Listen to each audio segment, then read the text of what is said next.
Hello everyone, welcome to this session. I am Mr. Praveen Yallappa Kumbar.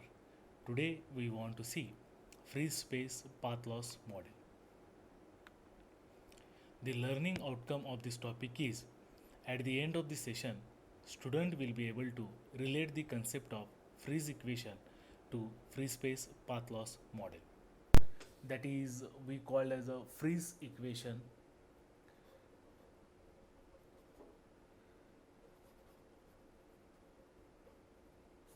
Now, before going to the concept of this free space path loss model, first of all, we want to derive here freeze equation. So, for derive the first of all freeze equation, we want to draw the diagram of transmitter and the receiver side of antenna. So, this is a transmitting antenna, and suppose this is a one of the receiving antenna. This is a transmitting antenna and this is a receiving antenna I want to shown here. Now this transmitted power is a PT, receiver power is PR, the gain of the transmitting antenna GT, gain of the receiving antenna is a GR, and D is the distance between the transmitting and the receiving antenna. Now in this way the transmitting antenna transmit the data signals and receiving data receiver antenna will be receive the signals. Now we want to see one by one. PT is equal to power applied to the transmitting antenna. PR is the now the amount of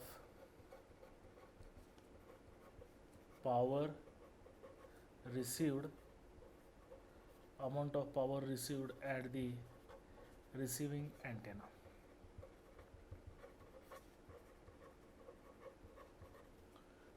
GT is the gain of the transmitting antenna.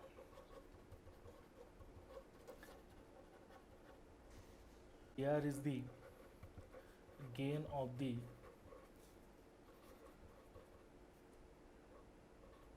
receiving antenna, and is difference between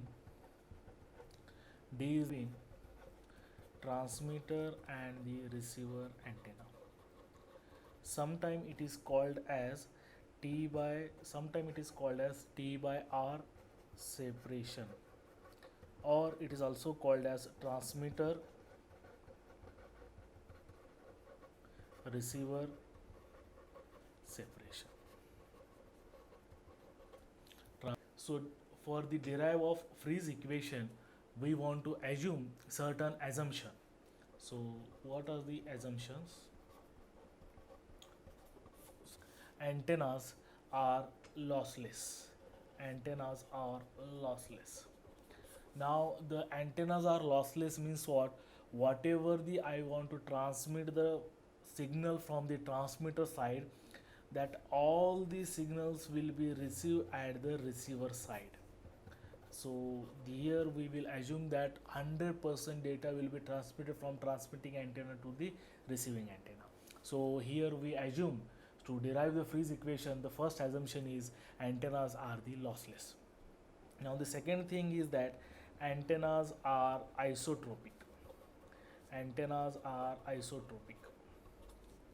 So this isotropic means it radiates same energy in all the directions. So for example, suppose it radiates the same energy in all the directions. So this gain for this will be equal to 1, we want to assume here. Important thing, we assume that no obstacles are considered. Whenever we want to transmit the data from the transmitter side to the receiver side, here we assume that it will be signal will pass through the straight line, that is called as a line of sight. Means whatever the application for line of sight is in satellite communication. So therefore we conclude that this free space propagation this free space propagation is basically used for in a satellite communication. Okay, so but we want to consider in mobile communication also. But what is the difference in satellite communication and the mobile communication is that in the satellite communication, whatever the signals we can transmit is the line of sight. Okay, but in the mobile communication, they in the mobile communication, line of sight as well as refraction from the ground, as well as reflection from ground. Okay, now in this way we want to consider now what is our aim for design of the free space propagation wave. So the aim is our aim to predict the amount of signal that can be effectively received at the receiver end, that is PR. The signal at the receiver side means how much energy I want to transmit, that is also we want to consider how much amount of energy we want to transmit, because here we assume what is the first thing, that here we assume that the signals whatever the transmit from transmitter side it receive at the receiver side, there is no losses. Means if we want to receiver side, what the amount of the predict we want to get means what amount of a transmitter side we want to transmit, so that we want to measure from the transmitter side. So now my aim is that I want to transmit the signal from the transmitter side. So whatever the signals I want to transmit from the transmitter side, that measure the term is called as a power density. Okay, so power density means what? How much amount of a power will be transmitted from the transmitter side, that is called as a power density. Now we want to go for the power density formula. So power density is equal to power received divided by surface area. So but my friends, this area we assume as a sphere. Okay, area of a sphere is equal to 4 pi d square. And now power received means what? Whatever the transmitted power will be received at the receiver side. So instead of power received, can I write here PT? Yes, we will write here PT. So therefore what will happen?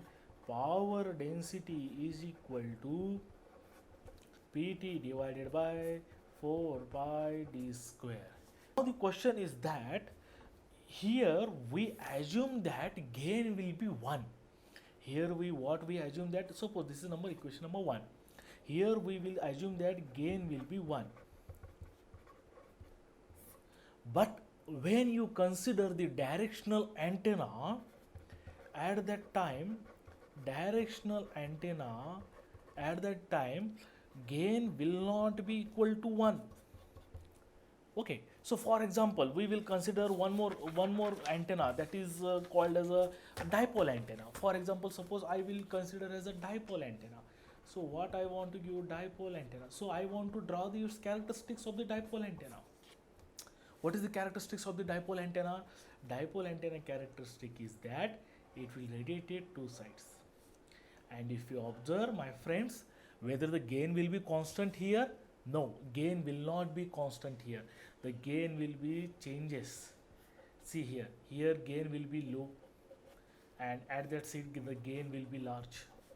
So that we will not consider here gain is equal to 1. So instead of that one, so can I write this equation number 1?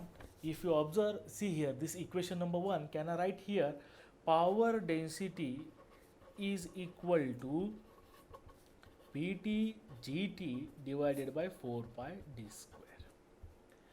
Okay, so this will equation now become as 2.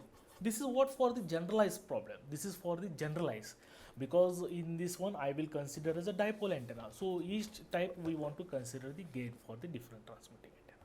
Whatever we already told them to aperture. So we will call as a effective aperture, that is AE, that is called as a effective aperture. Effective aperture will decide how much energy it will receive at the receiver side. So it will receive at the receiver side. We know that effective aperture AE is equal to power received divided by power density. We already decided that power density means what? Transmitted power. Okay, that is a PT. So now the equation of AE become as AE is equal to PR divided by PD, that is a power density. Now at the receiver side we want to calculate the receiver power, so PR is equal to AE into PD. So here my friends, I want to put the value of PD from the equation 1 into the equation 3, so that we got PR is equal to A into 3 become as, now PR is equal to, now PD, what is the PD? PD is equal to PT divided by 4 pi d square into A. So become as PR is equal to PT divided by 4 pi d square into A. Now we know that the relationship between gain and AE, we want to know that, and we want to put that into this equation number 4. Now what is the relationship between gain and AE? AE is equal to lambda square by 4 pi into G. Now lambda is now here wavelength. Okay, so if you observe from this equation what we derive, AE is directly proportional to the gain.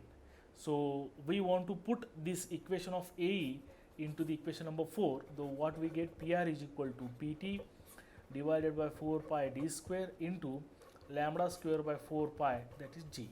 So rearranging this equation we get PR is equal to PT, so it's transmitted side GT, PT GT into lambda square divided by 4 pi d. This will called as a Friis equation. Now in this Friis equation, PT GT is called as a EIRP, effective isotropic radiated power of the antenna. So this equation number 6 is given as the Friis free space equation. Now from this equation we want to derive the two-ray module in the mobile communication. So this is a derivation up to the PR is equal to PT GT lambda square divided by 4 pi d bracket square. The references for these topics are,